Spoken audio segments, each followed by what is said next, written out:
questions for the Department of Justice around their initial release of the Jeffrey Epstein files. More than a dozen photos that were available on the DOJ site Friday have disappeared without explanation, including a photo of President Donald Trump, one of the few examples of Trump appearing in the document's release. NBC News has asked DOJ why the files were deleted and have not heard back. An NBC News analysis of the material shows that in the first release, more than 680 pages have been redacted. So no surprise at all that we saw heavy redactions from DOJ because they had a lot of editorial discretion in this case. But Congress believes they deserve an explanation and plan to keep the pressure on the DOJ to make sure everything that should be made public is. And Ryan joins me now. Ryan, what, if any, recourse do lawmakers have who want to see all of the documents? Well, Peter, in the short term, not very much. Independent groups and Epstein survivors could file lawsuits, but that could take months, even years to resolve. The real threat is if Democrats take control of Congress or the White House in the future, they could then go back and prosecute members of the DOJ who did not follow the law. In addition to the 16 files that were reportedly taken down after the batch was uploaded in regards to Epstein on the Justice.gov website, we also have files that were later redacted after they were uploaded in full to cover not the victims' names. Quote, "She confided in me about her casual friendship with Donald. Mr. Trump definitely seemed to have a thing for her, and she told me how he kept going on about how he liked her pert nipples. Donald Trump liked flicking and sucking her nipples until they were raw. One evening when we were showering together, she showed me her nipples. They looked incredibly painful as they were red and swollen, and I remember wincing when I looked at them. I also know she had sexual relations with Trump at Jeffrey's New York mansion on regular occasions, as I once met Jen for coffee just before she was going to meet Trump and Epstein together at his mansion." This is the file that was originally uploaded. If you go now to the Justice.gov website and take a look, you will see this. Now, as you can see, Trump's name is now redacted. And at the bottom, there was also some stuff about Sergey Brin also redacted. Clearly, these are not victims' names. These are not protecting innocent victims. So why are these names being redacted? That's the big question that I have about this. So not only did we have apparently 300 gigabytes of Epstein files that were supposed to be released to the public, they released 2.5 gigabytes. That's less than 1% of all the supposed Epstein files that were supposed to be released under this law from Ro Khanna and from Thomas Massie. In addition to that, we also have photos that were apparently added that didn't really have much to do with the Epstein files. Let me show you an example of that. Here we have Michael Jackson that was pictured here with Bill Clinton. And here we have Diane Ross along with her son, who's been redacted. Now, if you look over here at the image on Getty Images, you'll see that this is already in the public record. This is from 2003. There's Diana Ross. There's her son, Evan Ross. Just a normal picture. There's Bill Clinton, Michael Jackson. But in the Epstein files, they have another version of this photo with her son redacted. Now, of course, so, the defense here is that he's a minor, so he was redacted just purely out of caution for protecting minors.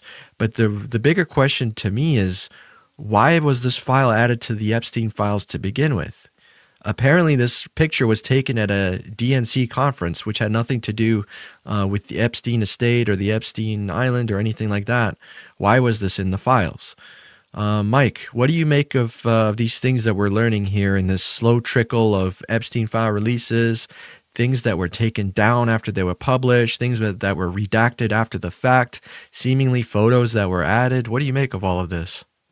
I'm definitely not learning enough. We should be knowing and seeing a lot more than what we're seeing. I think this thing with Michael Jackson is also telling as well, where they're inserting this image from the DNC fundraiser to imply, because Michael Jackson was also charged with sexual assault allegations with minors and whatnot. So the implication there is, Bill Clinton's standing with Michael Jackson. Michael Jackson's a pedophile. Bill Clinton's friend with Epstein, who's also a pedophile. Therefore, Clinton is a pedophile and blah, blah, blah, which, to be, sort of transparent on this, he very well could be. I don't know. We'll have to wait and see what the Epstein files say. And it doesn't look good for Clinton based on what we've seen in the Epstein files. But for Clinton to be mentioned and shown and very openly shown and depicted multiple times, yet Trump is redacted over and over and over and over. And Trump was Jeffrey Epstein's best friend for decades. And so for him to not even be mentioned is very strange, very suspicious. And then to make it worse, even when there's an actual victim who's describing their experience and how she had sex with Donald Trump and how Trump molested her and things like that, that gets redacted. So and as you pointed out, it's not the victim who's redacted. It's not to protect the victim's identity. It's to protect the predator, who happens to be Donald Trump in this instance. So this is very upsetting. It's no surprise. We knew that Trump was in the Epstein files back in May. In May, Pam Bondi confirmed by briefing Donald Trump that he was in the files and that he was heavily in the files. So, and as these emails were released earlier this year, there were plenty of emails talking about Donald Trump. And there was video footage of Epstein having depositions where he's asked about Trump and where he talks about Trump. So Trump being in the Epstein files is nothing new. But the fact that this rollout, the official full release, which isn't even full, as you mentioned, it's only 1%. There's little to no Trump anywhere. That's crazy to me. And then when there is Trump, they hide it. So it's infuriating to me. And on top of all of that, perhaps the most frustrating thing of it is not even so much the redactions, but the fact that they were ordered by law to release all of the files, and yet they are not. They're promising that they'll trickle out more later, but we can't even trust that. And I don't want to hear any excuse about, oh, well, there's so many files, it takes so much effort, blah, blah, blah. One, they could have told us in advance, hey, there's a bigger backlog, we can't get it all out. Can we work out some kind of deal? Or they could have negotiated some form of release that would have been approved or whatever, but that didn't happen. And then on top of that, they've had a year with them at the helm, them in full control. And on top of it, back in March, they hired this redaction task force to go in and work insane overtime hours. And what do we have to show for it? Apparently nothing. Yeah, like you said, they've been working at this redaction scheme for a while. We know that over the summer, they were just overtime, like you mentioned, just cranking out redactions. And now with this 30-day deadline that they were given, thanks to Ro Khanna and Thomas Massey's Transparency Act, they had to release something.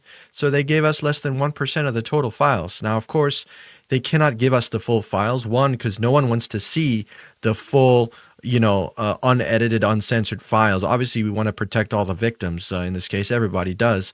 So that we can't expect the full files just because of that.